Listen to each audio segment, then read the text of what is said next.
Three men who had gained great fame and honour throughout the world met unexpectedly in front of the bookstall at Paddington Station. Like most of the great ones of the earth, they were personally acquainted, and they exchanged surprised greetings. Sir Angus McCurdie, the eminent physicist, scowled at the two others beneath his heavy black eyebrows. "I'm going to a god-forsaken place in Cornwall called Trehenna," said he. "That's odd, so am I," croaked Professor Biggleswade. He was a little untidy man with round spectacles, a fringe of greyish beard, and a weak, rasping voice, and he knew more of Assyriology than any man living or dead. A flippant pupil once remarked that the professor's face was furnished with a Babylonic cuneiform in lieu of features. "People call Deverell at Foolish Castle?" asked Sir Angus. "Yes," replied Professor Biggleswade. "How curious, I'm going to the Deverills too," said the third man. This man was the Right Honourable Viscount Doyne, the renowned empire builder and administrator, around whose solitary and remote life popular imagination had woven many legends. He looked at the world through tired grey eyes, and the heavy, drooping blonde moustache seemed tired too, and had dragged down the tired face into deep furrows. He was smoking a long black cigar. "I suppose we may as well travel down together," said Sir Angus, not very cordially. Lord Doyne said courteously, "I have a reserved carriage. The railway company is always good enough to place one at my disposal.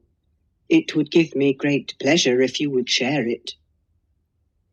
The invitation was accepted, and the three men crossed the busy, crowded platform to take their seats in the great express train. A porter, laden with an incredible load of paraphernalia, trying to make his way through the press, happened to jostle Sir Angus McCurdie. He rubbed his shoulder fretfully. "Why the whole land should be turned into a bear garden on account of this exploded superstition of Christmas is one of the anomalies of modern civilization. Look at this insensate welter of fools travelling in wild herds to disgusting places merely because it's Christmas." "You seem to be travelling yourself, McCurdie," said Lord Doyne. "Yes, and why the devil I'm doing it I've not the faintest notion," replied Sir Angus. "It's going to be a beast of a journey," he remarked some moments later, as the train carried them slowly out of the station. "The whole country is under snow, and as far as I can understand, we had to change twice and wind up with a 20-mile motor drive." He was an iron-faced, beetle-browed, stern man, and this morning he did not seem to be in the best of tempers. Finding his companions inclined to be sympathetic, he continued his lamentation.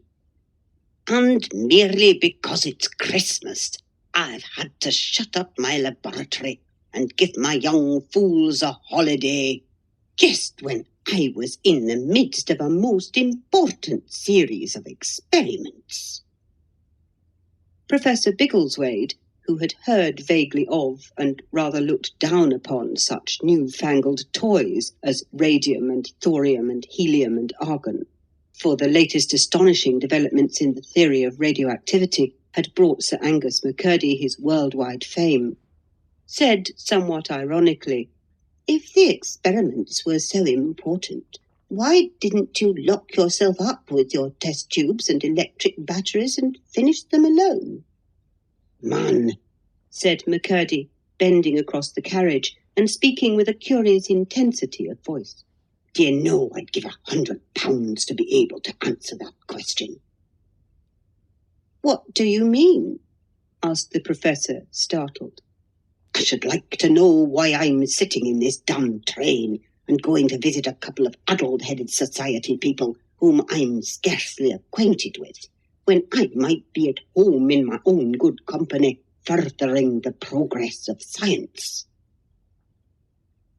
I myself, said the Professor, am not acquainted with them at all. It was Sir Angus McCurdie's turn to look surprised. Then why are ye spending Christmas with them? I reviewed a ridiculous blank verse tragedy written by Deverell on the death of Sennacherib. Historically, it was puerile. I said so in no measured terms. He wrote a letter claiming to be a poet and not an archaeologist. I replied that the day had passed when poets could, with impunity, commit the abominable crime of distorting history. He retorted with some futile argument, and we went on exchanging letters until his invitation and my acceptance concluded the correspondence. McCurdie, still bending his black brows on him, asked him why he had not declined. The Professor screwed up his face till it looked more like a cuneiform than ever. He, too, found the question difficult to answer, but he showed a bold front. I felt it my duty, said he, to teach that preposterous ignoramus something worth knowing about Sennacherib. Besides, I am a bachelor, and would sooner spend Christmas, as to whose irritating and meaningless annoyance I cordially agree with you, among strangers than among my married sister's numerous and nerve-wracking families. Sir Angus McCurdie, the hard, metallic apostle of radioactivity, glanced for a moment out of the window at the grey, frost-bitten fields. Then he said, I'm a widower. My wife died many years ago, and thank God we had no children. I generally spend Christmas alone. He looked out of the window again. Professor Biggleswade suddenly remembered the popular story of the great scientist's antecedents, and reflected that as McCurdie had once run a barefoot urchin through the Glasgow mud, he was likely to have little kith or kin. He himself envied McCurdie. He was always praying to be delivered from his sisters and nephews and nieces, whose embarrassing demands no calculated coldness could repress. Children are the root of all evil, said he. Happy the man who has his quiver empty. Sir Angus McCurdie did not reply at once.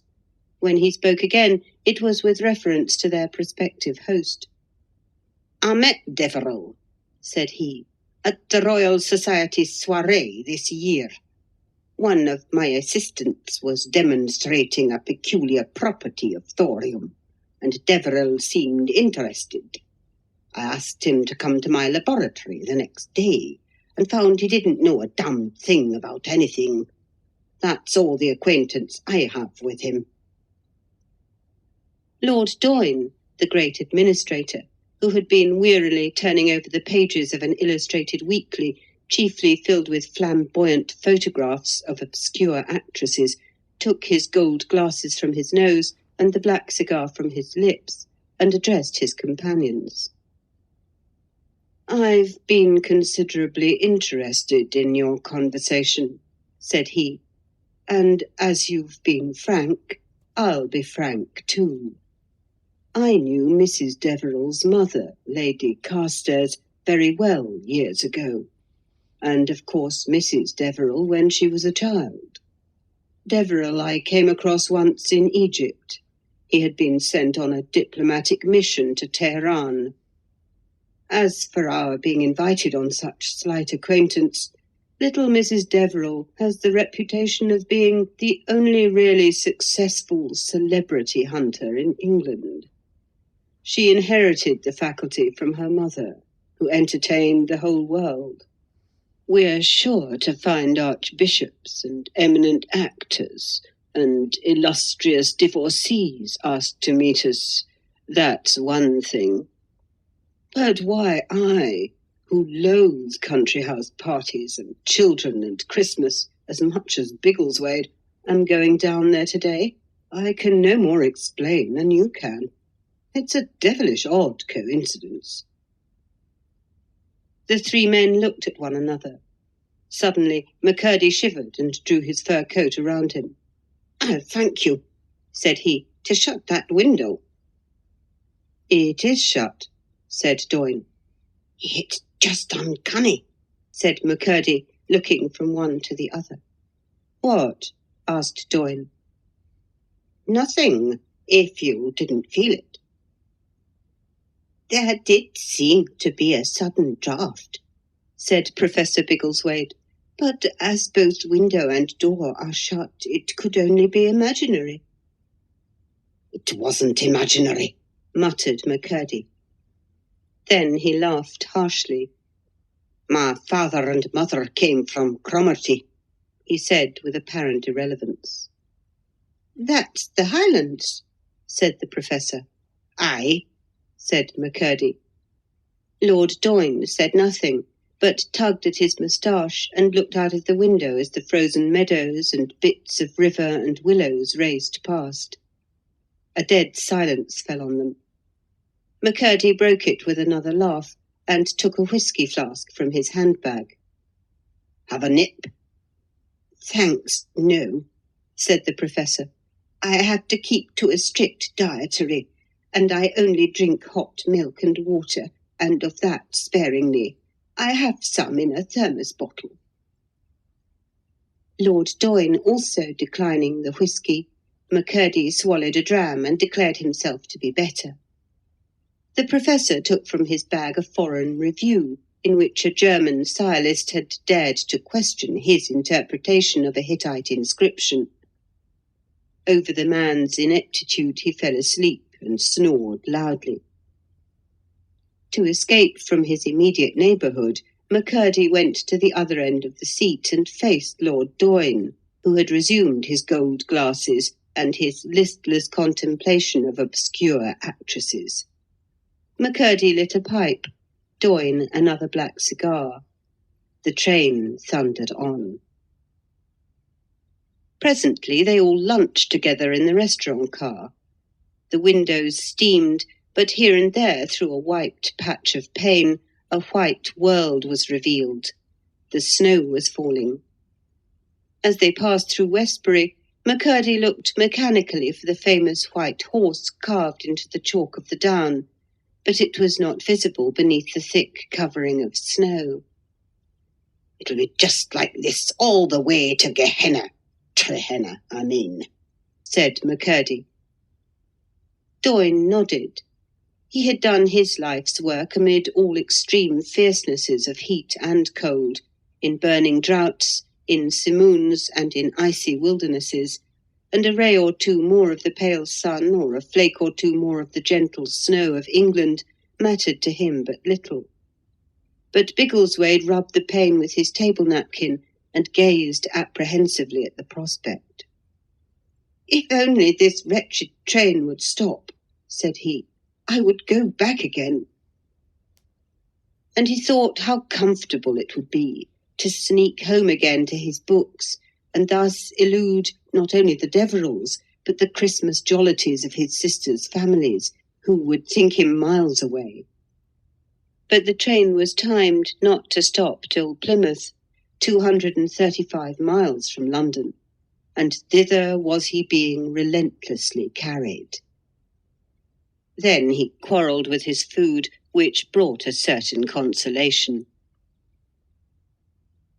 The train did stop, however, before Plymouth, indeed before Exeter.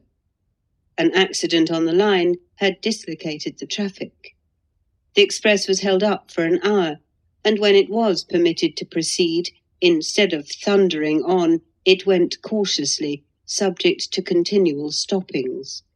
It arrived at Plymouth 2 hours late. The travellers learned that they had missed the connection on which they had counted, and that they could not reach Trehenna till nearly 10 o'clock. After weary waiting at Plymouth, they took their seats in the little, cold, local train that was to carry them another stage on their journey. Hot water cans put in at Plymouth mitigated to some extent the iciness of the compartment, but that only lasted a comparatively short time, for soon they were set down at a desolate, shelterless wayside junction, dumped in the midst of a hilly, snow-covered waste, where they went through another weary wait for another dismal local train that was to carry them to Trehenna. And in this train there were no hot water cans, so that the compartment was as cold as death.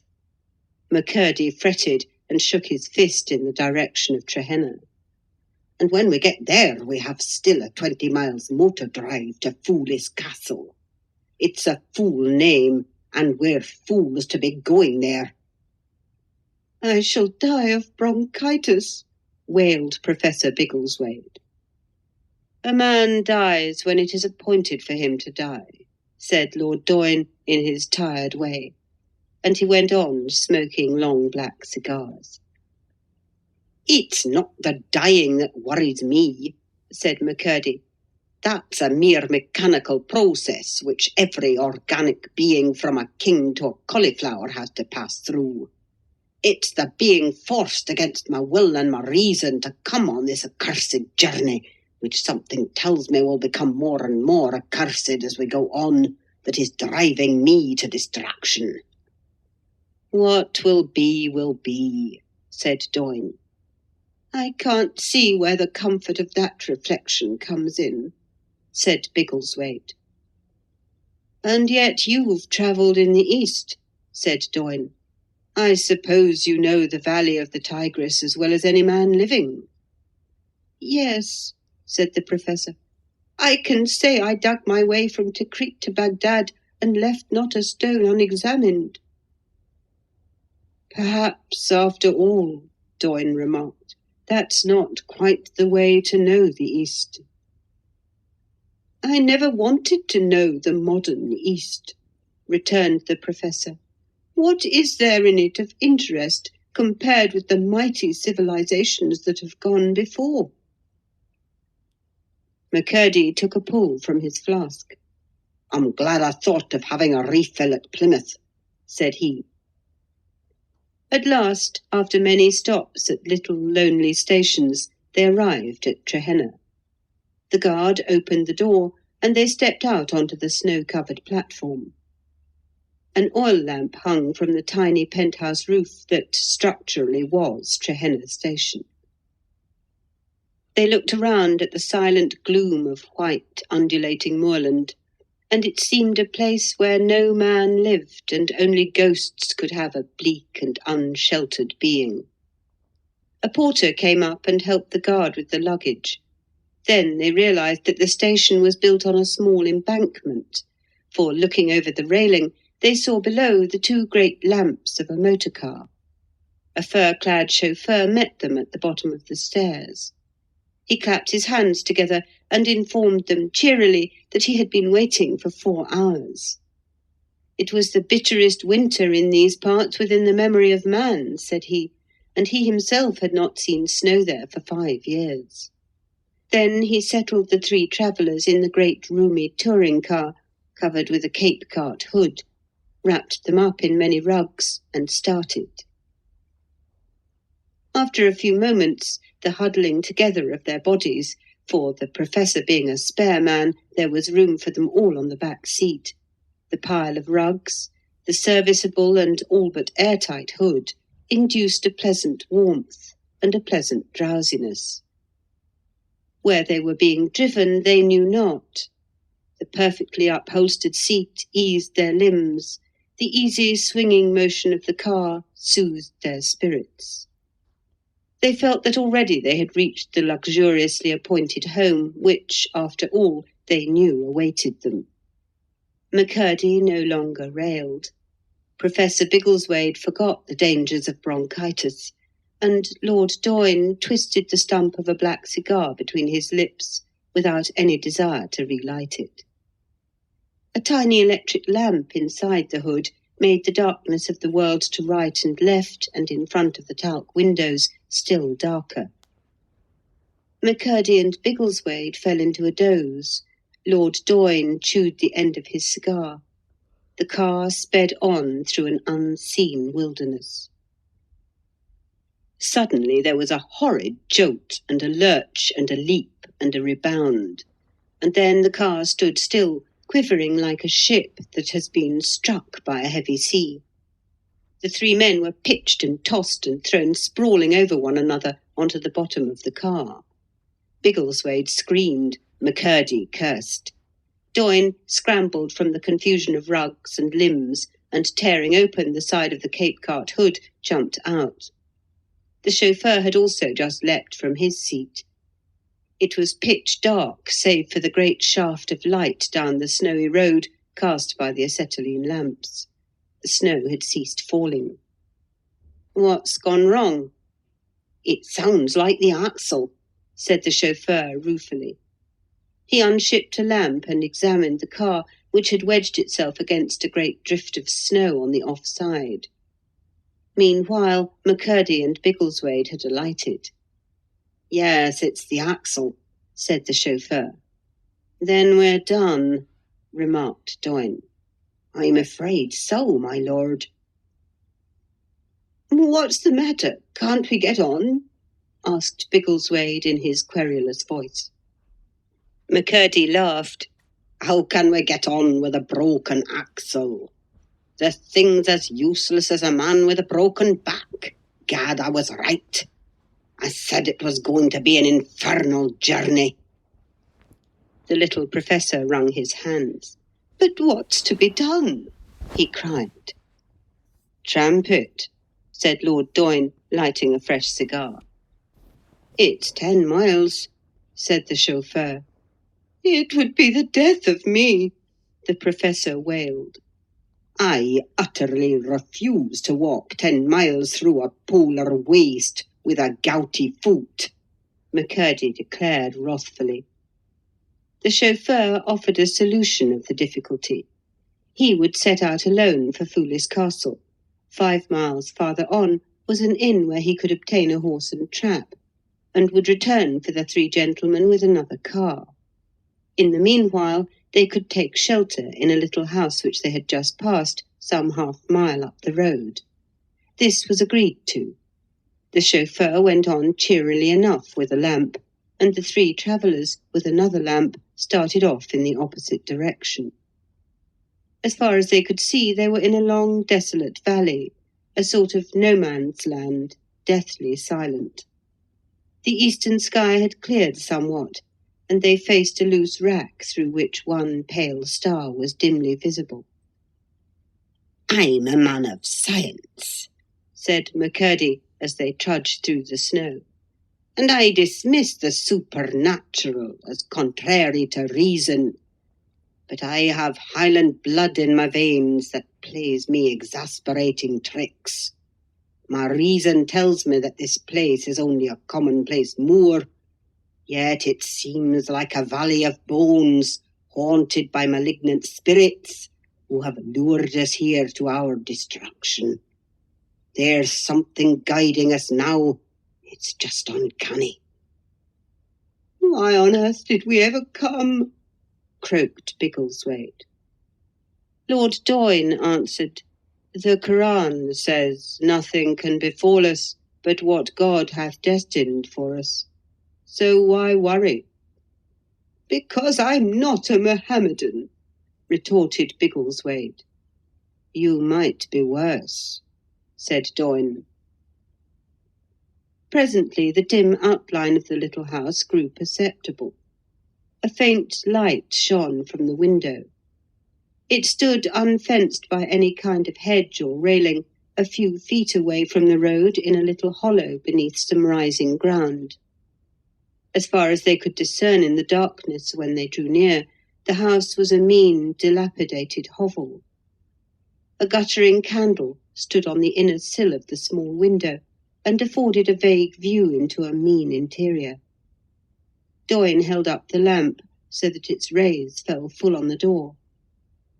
As he did so, an exclamation broke from his lips, and he hurried forward, followed by the others. A man's body lay huddled together on the snow by the threshold. He was dressed like a peasant in old corduroy trousers and a rough coat, and a handkerchief was knotted round his neck. In his hand he grasped the neck of a broken bottle, Doyne set the lamp on the ground, and the three bent down together over the man. Close by the neck lay the rest of the broken bottle, whose contents had evidently run out into the snow. "Drunk?" asked Biggleswade. Doyne felt the man and laid his hand on his heart.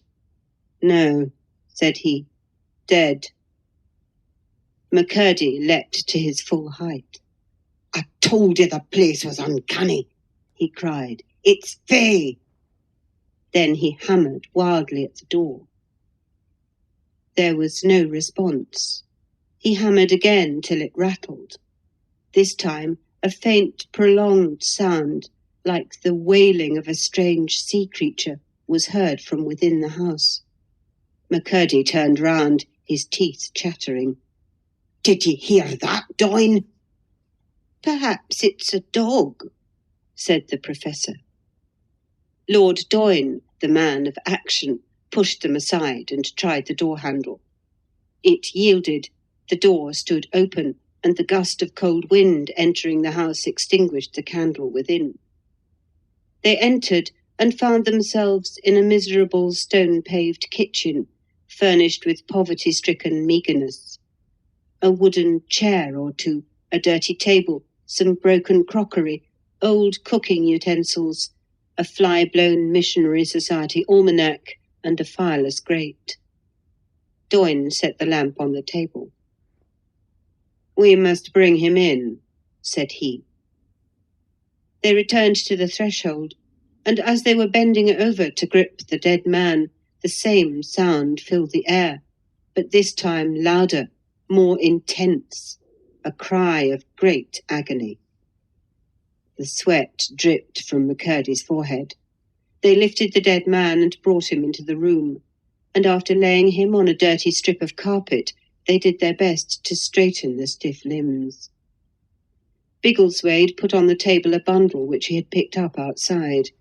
It contained some poor provisions, a loaf, a piece of fat bacon, and a paper of tea. As far as they could guess, and as they learned later they guessed rightly, the man was the master of the house, who, coming home blind drunk from some distant inn, had fallen at his own threshold and got frozen to death. As they could not unclasp his fingers from the broken bottle-neck, they had to let him clutch it, as a dead warrior clutches the hilt of his broken sword. Then, suddenly, the whole place was rent with another and yet another long, soul-piercing moan of anguish. "There's a second room," said Doyne, pointing to a door. "The sound comes from there." He opened the door, peeped in, and then, returning for the lamp, disappeared, leaving McCurdie and Biggleswade in the pitch darkness with the dead man on the floor. "For heaven's sake, give me a drop of whisky," said the professor, "or I shall faint." Presently the door opened, and Lord Doyne appeared in the shaft of light. He beckoned to his companions. "It is a woman in childbirth," he said in his even, tired voice. "We must aid her. She appears unconscious. Does either of you know anything about such things?" They shook their heads, and the three looked at each other in dismay. Masters of knowledge that had won them worldwide fame and honour, they stood helpless, abashed before this, the commonest phenomenon of nature. "My wife had no child," said McCurdie. "I've avoided women all my life," said Biggleswade. "And I've been too busy to think of them. God forgive me," said Doyne. The history of the next 2 hours was one that none of the three men ever cared to touch upon. They did things blindly, instinctively, as men do when they come face to face with the elemental. A fire was made, they knew not how. Water drawn, they knew not whence. And a kettle boiled. Doyne, accustomed to command, directed, the others obeyed. At his suggestion, they hastened to the wreck of the car, and came staggering back beneath rugs and travelling bags which could supply clean linen and needful things, for amid the poverty of the house they could find nothing fit for human touch or use. Early they saw that the woman's strength was failing, and that she could not live. And there, in that nameless hovel, with death on the hearthstone, and death and life hovering over the pitiful bed, the three great men went through the pain and the horror and squalor of birth. And they knew that they had never yet stood before so great a mystery. With the first wail of the newly born infant, a last convulsive shudder passed through the frame of the unconscious mother. Then 3 or 4 short gasps for breath, and the spirit passed away. She was dead. Professor Biggleswade threw a corner of the sheet over her face, for he could not bear to see it. They washed and dried the child, as any crone of a midwife would have done, and dipped a small sponge, which had always remained unused in a cut-glass bottle in Doyne's dressing bag, in the hot milk and water of Biggleswade's thermos bottle, and put it to his lips. And then they wrapped him up warm in some of their own woolen undergarments, and took him into the kitchen and placed him on a bed made of their fur coats in front of the fire. As the last piece of fuel was exhausted, they took one of the wooden chairs and broke it up and cast it into the blaze.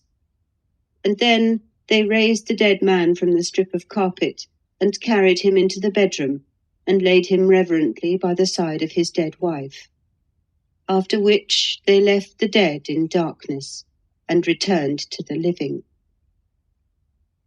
And the 3 grave men stood over the wisp of flesh that had been born a male into the world. Then, their task being accomplished, reaction came, and even Doyne, who had seen death in many lands, turned faint. But the others, losing control of their nerves, shook like men stricken with palsy. Suddenly, McCurdie cried in a high-pitched voice, "My God, don't you feel it?" and clutched Doyne by the arm. An expression of terror appeared on his iron features. "There, it's here with us!" Little Professor Biggleswade sat on a corner of the table and wiped his forehead. "I heard it. I felt it. It was like the beating of wings." "It's the 4th time," said McCurdie. "The first time was just before I accepted the Deverills' invitation. The second in the railway carriage this afternoon. The third on the way here. This is the 4th. Biggleswade plucked nervously at the fringe of whisker under his jaws and said faintly, "It's the 4th time up to now. I thought it was fancy." "I have felt it too," said Doyne. "It is the angel of death." And he pointed to the room where the dead man and woman lay. "For God's sake, let us get away from this," cried Biggleswade. "And leave the child to die like the others," said Doyne. "We must see it through," said McCurdie. A silence fell upon them as they sat round in the blaze, with the newborn babe, wrapped in its odd swaddling clothes, asleep on the pile of fur coats. And it lasted until Sir Angus McCurdie looked at his watch. "Good Lord," said he, "it's 12 o'clock." "Christmas morning," said Biggleswade. "A strange Christmas," mused Doyne. McCurdie put up his hand. "There it is again, the beating of wings." And they listened like men spellbound. McCurdie kept his hand uplifted and gazed over their heads at the wall, and his gaze was that of a man in a trance, and he spoke, "Unto us a child is born, unto us a son is given." Doyne sprang from his chair, which fell behind him with a crash. Man, what the devil are you saying? Then McCurdie rose and met Biggleswade's eyes staring at him through the great round spectacles. And Biggleswade turned and met the eyes of Doyne. A pulsation like the beating of wings stirred the air. The three wise men shivered with a queer exaltation. Something strange, mystical, dynamic had happened. It was as if scales had fallen from their eyes, and they saw with a new vision. They stood together humbly, divested of all their greatness, touching one another in the instinctive fashion of children, as if seeking mutual protection, and they looked with one accord, irresistibly compelled, at the child. At last, McCurdie unbent his black brows and said hoarsely, "It was not the angel of death, Doyne, but another messenger that drew us here." The tiredness seemed to pass away from the great administrator's face, and he nodded his head with the calm of a man who has come to the quiet heart of a perplexing mystery. "It's true," he murmured. "Unto us a child is born. Unto us a son is given. Unto the three of us." Biggleswade took off his great round spectacles and wiped them. "Gaspar, Melchior, Balthazar. But where are the gold, frankincense, and myrrh?" "In our hearts, man," said McCurdie. The babe cried and stretched its tiny limbs. Instinctively, they all knelt down together to discover, if possible, and administer ignorantly to, its wants. The scene had the appearance of an adoration. Then these three wise, lonely, childless men, who, in furtherance of their own greatness, had cut themselves adrift from the sweet and simple things of life, and from the kindly ways of their brethren, and had grown old in unhappy and profitless wisdom, knew that an inscrutable providence had led them, as it had led three wise men of old on a Christmas morning long ago, to a nativity which should give them a new wisdom, a new link with humanity, a new spiritual outlook, a new hope. And when their watch was ended, they wrapped up the babe with precious care and carried him with them, an inalienable joy and possession, into the great world. End of A Christmas Mystery by William J. Locke.